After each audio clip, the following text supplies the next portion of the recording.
If you want me to take you through an analysis, though, of why I believe that deflation is the big picture in a big way, and that inflation, we've been looking at this the wrong way, I would point you in the direction of Greece, for instance. In the Greek Isles, the unemployment rate has for years been at 50%. Austerity has been the defining story of what we've put the Eurozone through. In the Eurozone, youth unemployment is absolutely enormous. It's through the roof. And austerity, it's a failed policy. I mean, the people that refuse to let the dead horse go on this one, the only thing that I can say is that if economics is a study of human action, then humans are acting, and riots and burning shit is literally human action. If Mises wants to go down that route, then all the riots up in Greece and everything is exactly why austerity doesn't work. Humans won't allow it to work.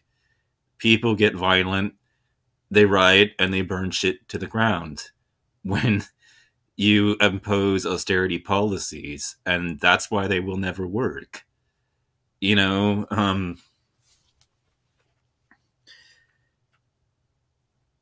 that's been the defining story of the Greek Isles for a while now. It's been 10 years of this shit all up and down Greece. The Eurozone has been going through extraordinary bouts of just like the actions that they've been taking are unprecedented in a way, because you have interest rates in an interest rate environment. Like in the United States, you put money in a bank, you have it in a savings account, it's got an interest rate that will grow. But in Europe, if you put money in a bank, they charge you to keep it in the bank. Like everything is flipped on its head. There's a negative interest rate environment, that's designed basically to encourage people to go out there and spend, because like that's been what's happening. There's been an anemic, quality, like just not much in the way of aggregate demand, and that's been like the previous 2 decades now. It's only in an environment in which much of the production was taken offline and shut down in the COVID environments, and then when it came back online, there were supply chain hangups all over the place, from robust consumer demand, that you're starting to see some of this inflation creep into the system. And considering the context of how this inflation was created, there's every good reason to suspect that it's not going to last ultimately. I mean, it's going to be here longer than a lot of us thought it was going to be, but it's not going to last. It can't. We will not believe the supply chain relief is online and has happened until the supply chain relief has actually happened. But it's coming at some point up the pike, and all this shit that people are pointing to, it's not. You have to wonder, when you can see the videos on Nick Johnson's channel of all the people, all the hollowing out of the middle class in the United States, and all the communities that have been completely devastated, all that shit, and all that shit starts to float into your perspective. How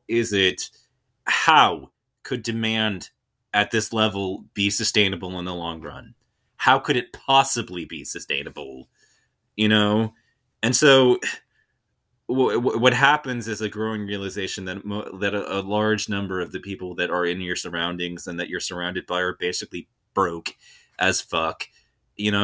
So who are businesses going to sell to in an environment where nobody can afford their shit? And what's going to happen if they produce a bunch of goods anticipating a bunch of customers that aren't coming, because the fact is that everybody's too fucking broke to buy things at the price that they're actually talking about? You know what that's going to do? That's going to force them to lower their prices. So you're looking at a big a big picture where all the signs are now like fundamentally pointing to a deflationary crash, and everybody's interpreted this as one big picture that's pointing towards inflation. I mean, I'm sorry, I can't see it. I can't. All I can see is this picture where all the recent inflation was caused by something other than weakness in the dollar. The dollar is at a fucking 30-year high.